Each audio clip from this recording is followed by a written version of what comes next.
नमस्कार दोस्तों। इस्लामाबाद में अमेरिका और ईरान की बातचीत बेनतीजा रही। अमेरिकी प्रतिनिधिमंडल जेडी वैंस के नेतृत्व में वापस लौट चुका। ईरानी प्रतिनिधिमंडल भी वापस लौट चुका। अब जो खबरें आ रही है उन खबरों के मुताबिक स्ट्रेट ऑफ हॉर्मुज को लेकर और ईरान के न्यूक्लियर प्रोग्राम को लेकर अमेरिका ईरान को झुकाना चाहता था। ईरान अपनी शर्तों पर टिका था। नतीजा ये, खबर ये कि बैठक बेनतीजा रही। अमेरिका की तरफ से कहा गया कि हमने ईरान को बेस्ट ऑफर दिया और ईरान ने हमारी शर्तों को मानने से इनकार किया। ईरान ने कहा कि अमेरिका की डिमांड अनरीजनेबल थी और उसके बाद अब ये जो बैठक बेनतीजा रही तो यहां से अमेरिका क्या करेगा, ईरान क्या करेगा, और जो सीज फायर की मियाद जो 11 दिन बाद 10 दिन बाद खत्म होगी उसके बाद क्या हो सकता है, उसके पहले क्या हो सकता है, ट्रंप क्या बयान दे सकते हैं, इन सब पर तो सबकी नजर होगी।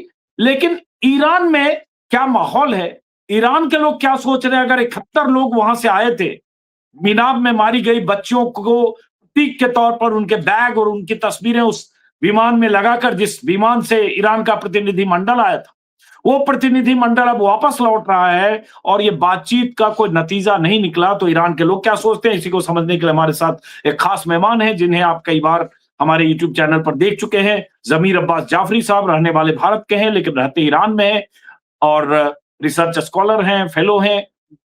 उन्हें हमने आमंत्रित किया समझने के लिए कि ईरान में लोग क्या सोच रहे हैं, ईरान की क्या प्रतिक्रिया, अमेरिका क्या करेगा ये तो आगे पता चलेगा। वो ट्रंप भी नहीं जानते कि 24 घंटे में वो क्या करेंगे, क्या बोलेंगे। जरा ईरान को समझने की कोशिश करते हैं। जाफरी साहब बहुत बहुत स्वागत है आपका।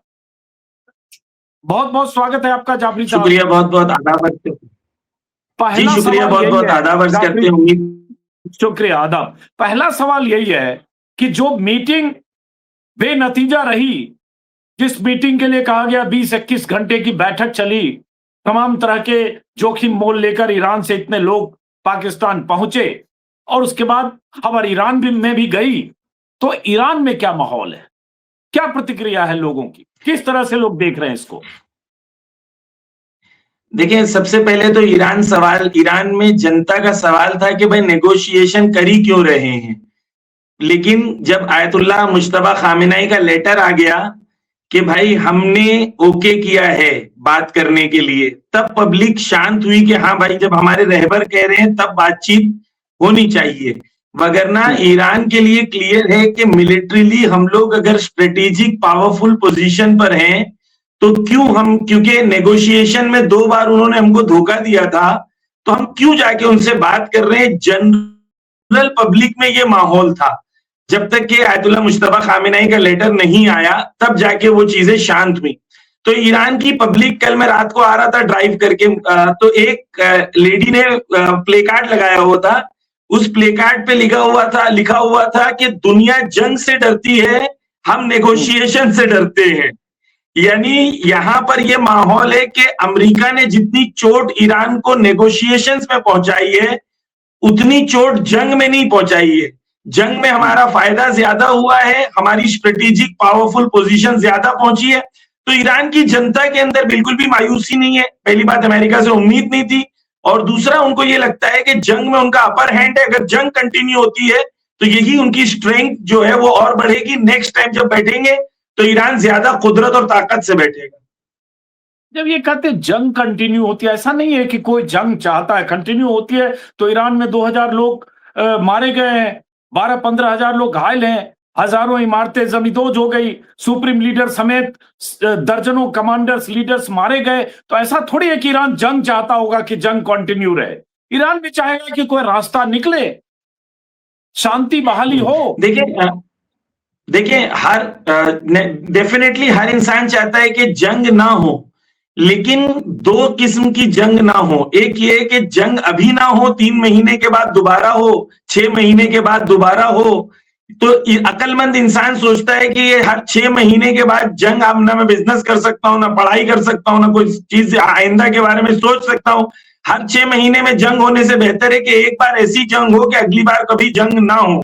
तो ईरान की पब्लिक के लिए यह है कि ये बार निर्णायक जंग हो। ऐसा ना हो कि जंग ऐसी जगह जाके रुक जाए कि बातचीत में दोबारा ऐसे पॉइंट्स आए कि 6 महीने और 3 महीने के बाद वो दोबारा आके अब्राहम लिंकन लेके खड़े हो जाए और कहे हम जंग चाहते हैं।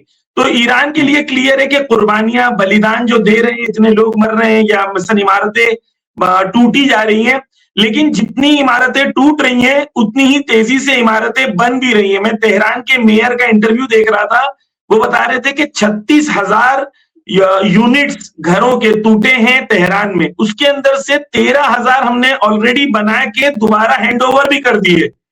और वो जो करज वाली ट्रेन टूटी थी, ट्रेन की ट्रैक और वो ब्रिज टूटी थी, ईरान के इंजीनियर्स ने 3 दिन में उसे बना के वापस से भी खड़ा कर दिया।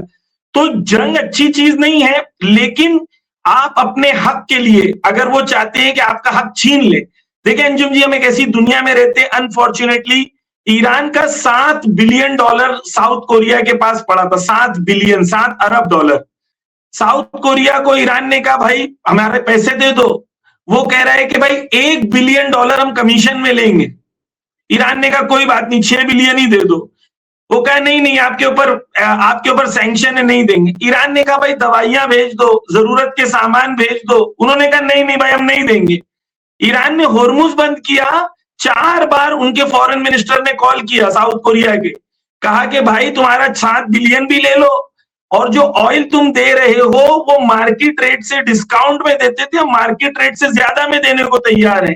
तो ईरान तो इस वक्त पावरफुल पोजीशन में ऑयल बेच रहा है, अपने फुल आउटपुट पे ऑयल बेच रहा है ईरान, हायर रेट पे बेच रहा है, फुल प्रॉफिट पे बेच रहा है। तो ईरान के पास होर्मुज का पूरा कंट्रोल ईरान के पास है। $80 बिलियन ईरान की एनुअल इनकम होर्मुज से होगी। Iran strategically, geographically, historically, militarily, हर जगह ईरान इस वक्त जंग में पावरफुल पोजीशन पर है। तो अगर आप पावरफुल पोजीशन में, तो आप क्यों कोई गिव अप करेंगे? नेचुरल सी बात है, ईरान नहीं करेगा। तो नेचुरल सी बात है, ईरान नहीं करेगा जो कह रहे हैं, और स्ट्रेट ऑफ हॉर्मुज का हिसाब भी लगा लिया, क्योंकि ये खबर आई कि $2 मिलियन हर जहाज से लिया जाएगा जो उधर से गुजरेंगे। तो आपने हिसाब तो लगा लिया, लेकिन सवाल ये उठता है कि स्ट्रेट ऑफ हॉर्मुज पर उस कंट्रोल को लेकर या नाकेबंदी को लेकर ईरान अभी जरूर अड़ा हुआ है। कल की मीटिंग में भी अड़ा था। बात टूटने की वजह न्यूक प्रोग्राम पर टिके रहना और स्ट्रेट ऑफ हॉर्मुज है, लेकिन ये लंबे समय तक ऐसे रहे कोई जरूरी नहीं है। अगर मान लीजिए अमेरिका ने तय किया और देशों ने तय किया और वहां कोई जंग के हालात बने तो देखिए अंजुम जी, स्ट्रेट ऑफ होर्मुज जो है उसकी ज्योग्राफिकल लोकेशन ईरान को इतना फेवर करती है कि स्ट्रेट ऑफ होर्मुज के जरिए से कोई जंग के जरिए से स्ट्रेट ऑफ होर्मुज खुलवा नहीं सकता है, इम्पॉसिबल है। क्यों? इसलिए क्योंकि स्ट्रेट ऑफ होर्मुज पे कंट्रोल होना इंपॉर्टेंट नहीं है। स्ट्रेट ऑफ होर्मुज को यानी उसको ऐसी पोजीशन पे पहुंचाना है कि वो सेफ हो और इंश्योरेंस कंपनीज गारंटी कर सके भाई जंग नहीं है, हम वो कर सकते हैं। तो अगर आप होर्मुज का मैप देखेंगे तो वहां पर सी है एक तरफ और दूसरी तरफ वहां पहाड़ है, और वो बड़े बड़े पहाड़ है, तो वहां से सुरंगें नहीं बनाई जा सकती है, कोई और ऑल्टरनेटिव नहीं है। प्लस अगर ईरान ये कहता है कि भाई होर्मुज से जो शिप गुजरेगी हम 200 किलोमीटर दूर से एक मिसाइल मार देंगे तमाम, तो ईरान के कंट्रोल में है ना। ईरान को वहां पर होना जरूरी भी नहीं है, जबकि ईरान की नेवी वहां पर कंप्लीट कंट्रोल कर रही है। तो होर्मुज जो है, एक तो एथिकल बात है, मॉरल और नैतिक बात है, उस पर हम लोग अलग बात करेंगे। मिलिट्रीली अलग बात है, मिलिट्रीली इम्पॉसिबल है। तमाम मिलिट्री एक्सपर्ट्स का कहना है कि कोई कंट्री आके होर्मुज को कंप्लीटली सेफ बना दे, ये इम्पॉसिबल है, क्योंकि ईरान के पास लेजर गाइडेड मिसाइल्स हैं जो 300 किलोमीटर 400 किलोमीटर अंदर से भी होर्मुज की शिप्स को मार सकता है। तो ईरान के लिए क्लियर है कि जो भी शिप वहां से गुजरेगी वो ईरान इंश्योर करेगा सेफ्टी उसकी हो, सिक्योरिटी हो, और ईरान अपने हिसाब से एक नई दुनिया बनाएगा। अब तक की दुनिया में ईरान पे जुल्म हुआ, अब ईरान अपना हक जोर से लेगा और ईरान पूरी दुनिया को बताएगा भाई हमारे ऊपर जो जुल्म हुआ है हम अभी ऐसा नहीं चलेगा। हॉर्मुज में सेफ्टी हो, सिक्योरिटी हो और वसूली हो। $2 मिलियन हर जहाज से कमाई हो, मतलब हॉर्मुज पे टोल नाका हो और उधर से गुजरने वालों से कमाई हो। तो ईरान इस पर अड़ा हुआ है, यही खबर आई है। और बात टूटने की वजह एक ही है और दूसरा न्यूक प्रोग्राम को लेकर है। जी जी, मैं सिर्फ क्लियर कर दूं अंजुम जी कि दुनिया में ये एक इंटरनेशनल लॉ के तहत टेरिटोरियल वाटर पर कहीं पर अगर आपके 12 माइल्स तक जो 12 नॉटिकल माइल्स जो होते हैं वो हर कंट्री का टेरिटोरियल वाटर होता है। तो अगर टेरिटोरियल वाटर से यानी वो आपकी जमीन तर यानी वो ऐसा है जैसे आपकी हुकूमत है वहां पर आने के लिए अगर कोई कंट्री चाहे तो वीजा भी मांग सकती है 12 माइल्स तक। और ईरान के जो शिप्स गुजरेंगी क्योंकि ओमान की तरफ शैलो वाटर है उनको ईरान के वाटर से गुजरना पड़ेगा, इंटरनेशनल वाटर से नहीं, ईरान के टेरिटोरियल वाटर से गुजरना पड़ेगा। तो ये बाय लॉ भी ईरान के लिए ईरान का हक है, अगर टेरिटोरियल वाटर से गुजर रहे हैं तो ईरान सर्विस चार्जेस ले सकता है, जैसे टर्की लेता है, जैसे डेनमार्क लेता है, जैसे बहुत सारी दुनिया की कंट्रीज लेती हैं, उस इजिप्ट लेता है, उसी तरीके से ईरान भी अपना हक जो है वो मांग सकता है। तो लीगली ईरान जो भी करेगा वो लीगली करेगा, इंटरनेशनल कम्युनिटी को अप्रूवल के साथ करेगा। अच्छा सुनिए, इस पर हम बहुत बात कर चुके हैं। एक चीज जरा समझना चाहते हैं कि ईरान में जब इतने लोग मारे गए, इतनी किलिंग हुई, इतनी बमबारी हो रही है और सीज फायर से एक शांति अमन जैसा माहौल होगा, तो ईरान के लोग भी तो चाहते होंगे, उम्मीद लगाए होंगे कि जो बीटिंग हो रही है उससे कोई रास्ता निकले और उसके बाद ये जो सीज फायर 2 हफ्ते का है वो आगे के लिए लगातार सीज फायर रहे, अमन चैन हो और उसके बाद लोग अपने काम धंधे रोजी रोजगार में जुटे, बजाय इसके कि यहाँ से बम गिर रहा है, वहां से बम गिर रहा है, स्कूल में लोग मारे जा रहे हैं, हॉस्पिटल में मारे जा रहे हैं या घरों में मारे जा रहे हैं।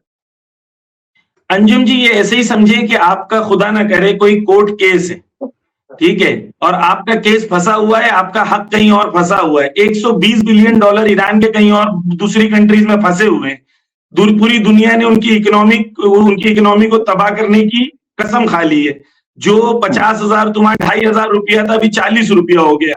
तो ये आराम और शांति बनी रहे और ईरानियों को उनका हक ना मिले, ईरानी इसमें इंटरेस्टेड नहीं है।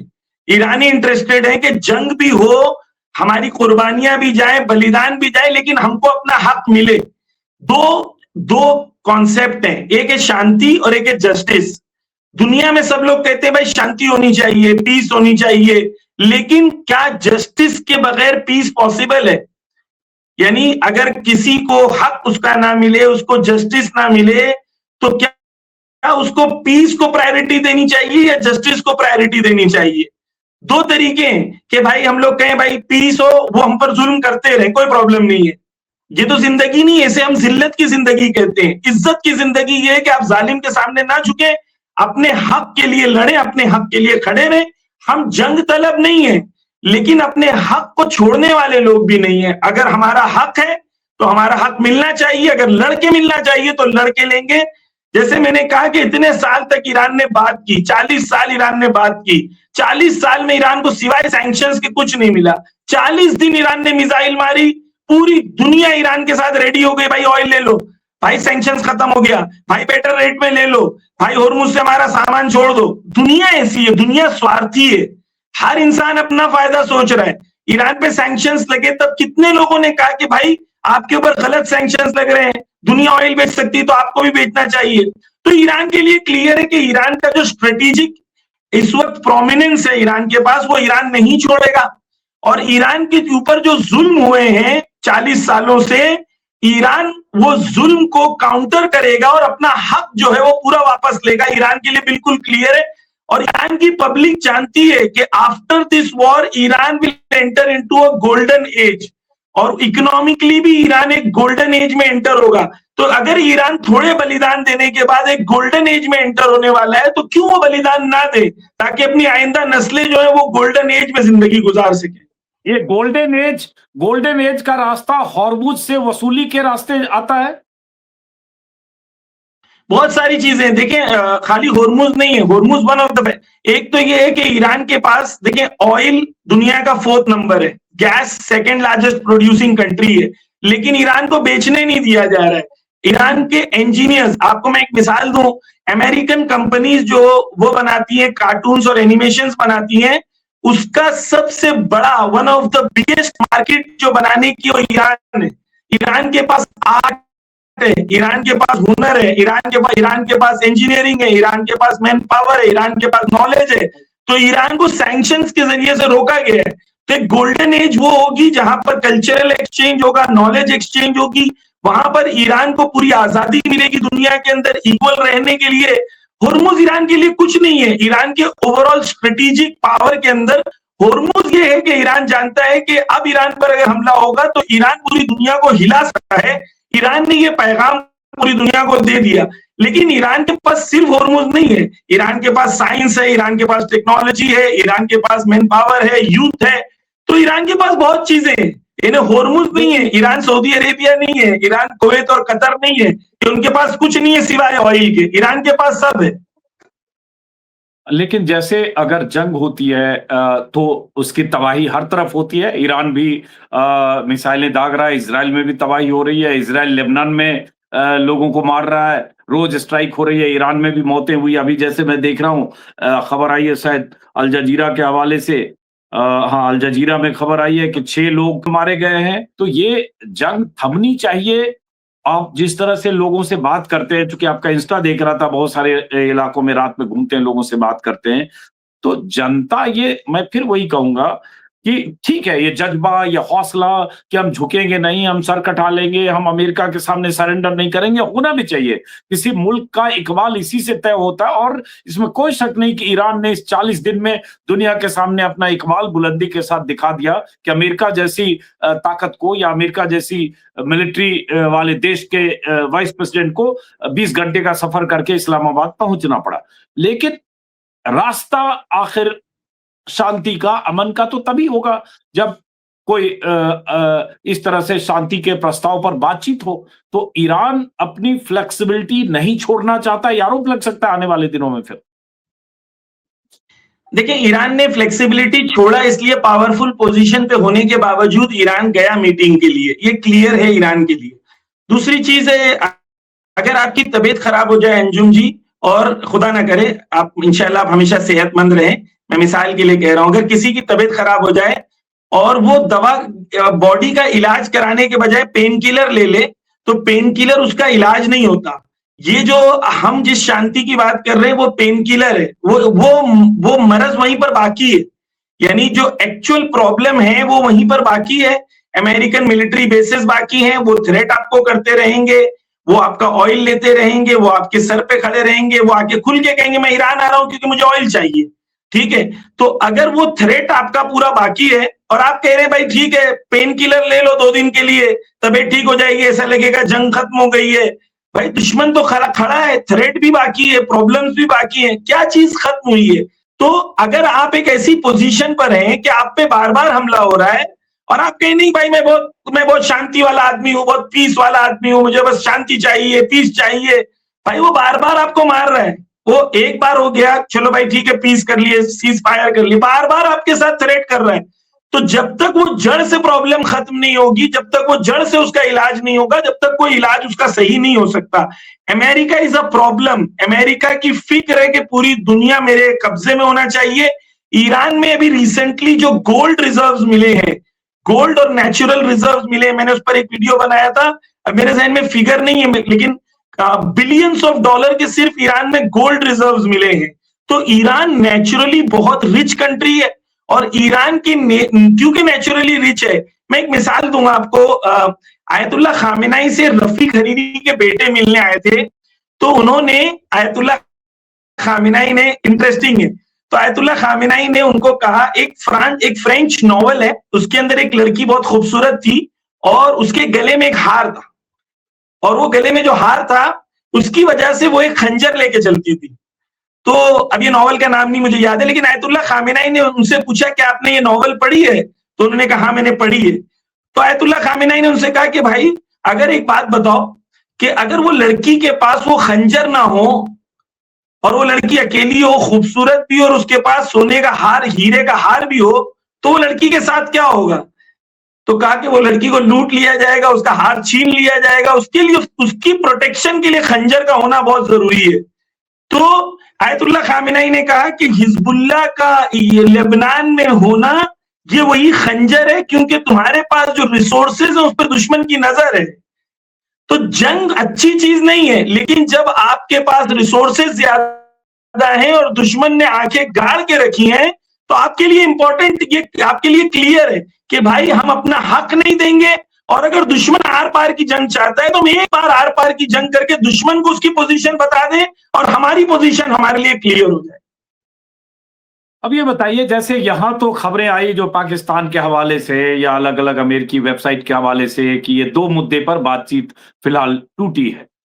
ईरान में क्या खबर है? जहां आप हैं वहां भी तो बात हो रही होगी कि ये बातचीत अगर टूटी या कंक्लूड नहीं हुई तो क्यों नहीं हुई? देखिए, जो बात आ रही है अभी तक ऑफिशियल आगा अरागची का और आगा कालीबाफ का कोई स्टेटमेंट अभी तक, जब तक मैंने देखा था तब तक नहीं आया था। आगा बकाई का स्टेटमेंट आया जो उनके फॉरेन मिनिस्ट्री के स्पोक्स पर्सन है। उन्होंने कहा कि बहुत सारी बातें अग्री हो गई थी, जहां पर हमारा अग्रीमेंट अमेरिकन के साथ हो गया था, और बहुत सारी बातें जो हमारे फंडामेंटल राइट्स हैं उनको हम वो नहीं कर सकते, उसको छोड़ नहीं सकते। वो दुश्मन जो है वो वही अपर हैंड से आके डिक्टेशन के मोड में था।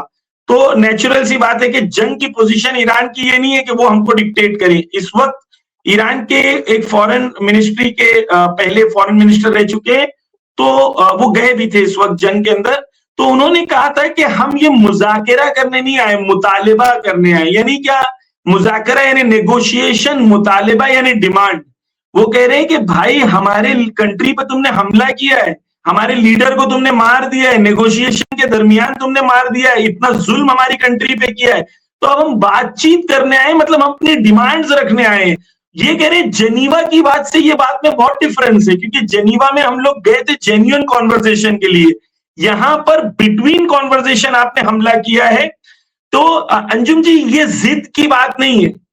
आप मिसाल के तौर पर अगर आप सॉफ्ट हो जाते हैं तो नेगोशिएशन में ये है कि दुश्मन ये जानता है। एक दिन आगा पेजिशकियान ने कहा था कि भाई हम नेबरिंग कंट्रीज को सॉरी बोलते हैं, उनको तकलीफ हो रही है। ये ईरान के मिजाज में है, सॉरी बोलना, excuse me, thank you, sorry. ये बैठेंगे, आपको, आप खड़े रहेंगे, सलाम करेंगे, आप बैठने तक आपको 20 बार बोल देंगे कि आपको तकलीफ तो नहीं हुई, आप आए तो ये आप तक, यानी ये यहाँ के मिजाज है लखनऊ की तरह, लखनऊ का यहां से लिया गया। तो ट्रंप ने ट्वीट किया और कहा कि ईरान हार चुका है। तो आपने नेगोशिएशन में जरा सी भी अगर सॉफ्टनेस दिखाई तो दुश्मन इस सॉफ्टनेस को वीकनेस मानता है। तो नेगोशिएशन में पावर ऑफ मैसेजिंग होता है कि आप कौन सी पावर पे हैं, आप वीकनेस पे या आप स्ट्रेंथ पे हैं। तो अगर ईरान स्ट्रेंथ पे है तो ईरान स्ट्रेंथ पे नेगोशिएट करेगा, वीकनेस पे नेगोशिएट नहीं करेगा। आपने कल सुना कि इन लोगों ने अब्राहम लिंकन लेके आए थे, उसके बारे में, वॉरशिप्स के बारे में आपने पढ़ा होगा, आपने पढ़ा है।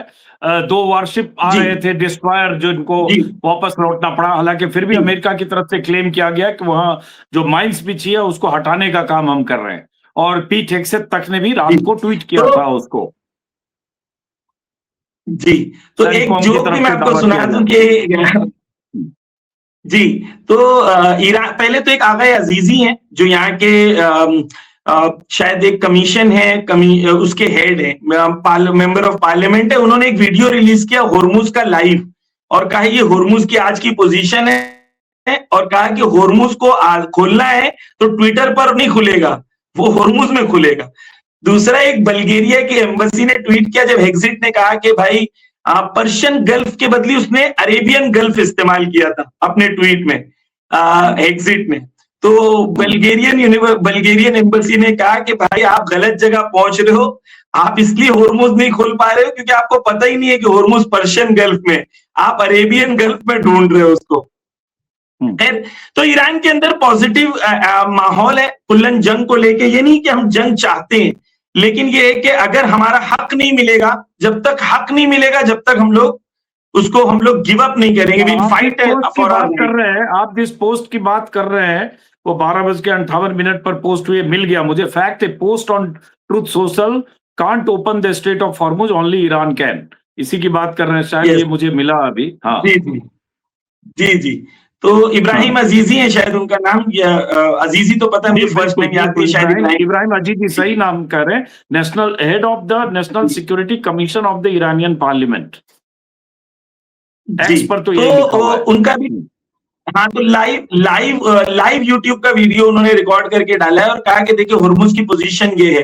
जो हुआ है, मैं कल एक इरानियन एक्सपर्ट का वीडियो देख रहा था, उन्होंने कुछ चीज एक्सप्लेन की है, मैं चाह रहा हूं व्यूअर्स को बता दूं कि उन्होंने बताया कि एक्चुअली हुआ क्या। उन्होंने कहा कि अब्राहम लिंकन आ रही थी नजदीक और उसके साथ 2 वॉरशिप्स आ रही थी और इन लोगों ने अपने इलेक्ट्रॉनिक कोडिंग चेंज कर दी थी और जो मैसेजिंग ये लोग दे रहे थे वो ये नहीं दे रहे थे कि हम लोग एक वॉरशिप है, वो अपनी एक नॉर्मल शिप की कोडिंग देके इलेक्ट्रॉनिक हैकिंग करके वो इस तरीके से प्रेजेंट कर रहे थे। लेकिन इरानियन नेवी जो उनके हिसाब से तबाह हो गई है, इरानियन नेवी ने उसको ट्रेस किया, उसको ट्रेस करने के बाद उसको घेरा और उसके बाद अपने मिसाइल्स को लॉक किया।